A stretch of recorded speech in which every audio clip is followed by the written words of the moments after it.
ماہ رمضان المبارک اپنی پوری آب و تاب کے ساتھ اپنا سفر طے کر رہا ہے، اور اب ہم ماہ رمضان المبارک کے آخری عشرے میں داخل ہو چکے ہیں۔ ماہ رمضان المبارک جس کے بارے میں اللہ پاک نے فرمایا شہر رمضان الذی انزل فیہ القرآن، کہ یہ ماہ مبارک نزول قرآن کا مہینہ ہے، اپنی رعنائیوں کے ساتھ، اپنی برکتوں کے ساتھ ہم پر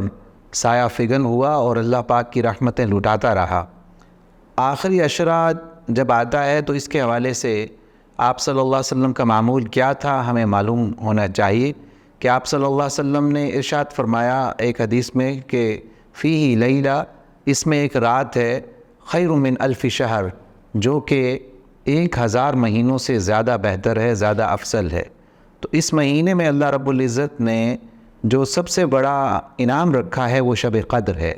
اسی کے حوالے سے قرآن مجید میں فرمایا اللہ پاک نے انا انزلناہ فی لیلۃ القدر وما ادراک ما لیلۃ القدر لیلۃ القدر خیر من الف شہر، کہ ہم نے اس قرآن کو شب قدر میں نازل کیا ہے، اور تمہیں کیا معلوم کہ شب قدر کیا ہے؟ شب قدر 1000 مہینوں سے افضل ہے۔ اس شب قدر کو پانے کے لیے آپ صلی اللہ علیہ وسلم کا معمول تھا، اور آپ نے ارشاد بھی فرمایا کہ آخری عشرے کی طاق راتوں میں شب قدر کو تلاش کرو۔ ظاہر ہے طاق راتوں میں اگر تلاش کرنا ہے تو اس کے لیے راتوں کو جاگنا ہوتا ہے۔ اگر جو شخص چاہتا ہے کہ اسے یہ فضیلت حاصل ہے تو کم از کم اور نہیں تو ان طاق راتوں میں ہی جاگ جائے اور جاگ کر اللہ کو یاد کرے۔ ان راتوں میں سے کوئی رات ضرور ہوگی جو اسے اللہ رب العزت کی دی گئی اس فضیلت کو حاصل کرنے میں مدد دے گی۔ آپ صلی اللہ علیہ وسلم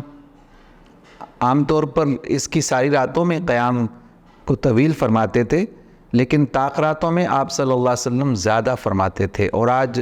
26ویں جو ہے رمضان ہے، 26واں روزہ ہے، 27ویں شب ہے، اس کے حوالے سے صحابہ کا معمول ہے کہ وہ اسے شب قدر گردانتے تھے اور مانتے تھے، اور زیادہ اس پر عمل کرتے تھے کہ اس رات میں زیادہ عبادت کیا کریں۔ اس رات میں اس کی ایک نشانی ہے شب قدر کی کہ یہ رات نہ تو بہت گرم ہوتی ہے نہ بہت سرد،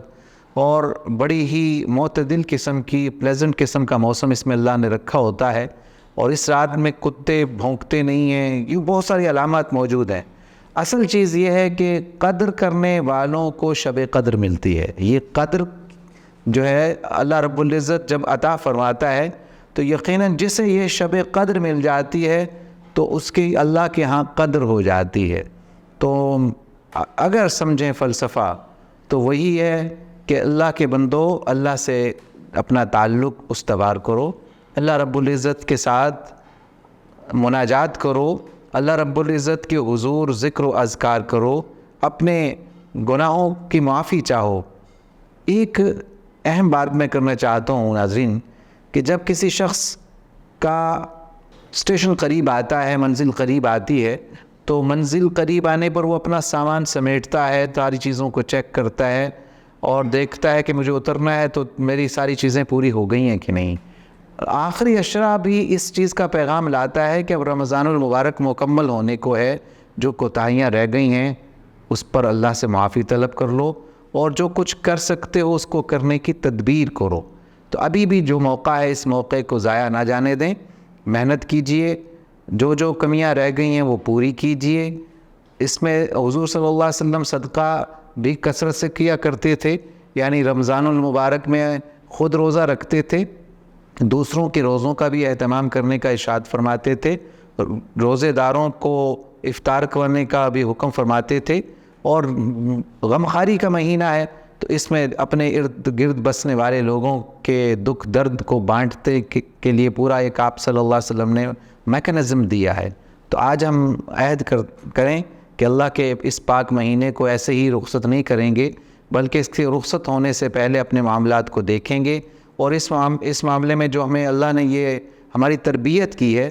اس تربیت کو ہم پورے 11 مہینے پر حاوی کر دیں گے، اس پر اپلائی کریں گے۔ تو ماہ رمضان کا اصل پیغام یہی تھا کہ اس مہینے میں آپ خود کو تیار کریں اللہ کی رضا کے لیے اور بندوں کی غمخواری کے لیے۔ تو حقوق العباد اور حقوق اللہ دونوں کو اللہ پاک نے اس مہینے میں ہمارے لیے تربیت کا ایک ذریعہ بنایا ہے۔ انشاءاللہ امید ہے کہ ہم اس پر عمل کرتے ہوئے اس کے فیوز و برکات کو اپنے پورے سال پر اپلائی کریں گے۔ اللہ تعالی ہم سب کے لیے اس مہینے کو اس آپ صلی اللہ علیہ وسلم کی حدیث کے مطابق بنا دے کہ آپ صلی اللہ علیہ وسلم فرمائے من صام رمضان ایمانا و احتسابا غفر له ما تقدم من ذنبی، اس مہینے میں جس نے ماہ رمضان کے روزے ایمان اور احتساب کے ساتھ رکھے اللہ پاک اس کے اگلے پچھلے گناہوں کو بخش دیتا ہے۔ وآخر دعوانا ان الحمد للہ رب العالمین۔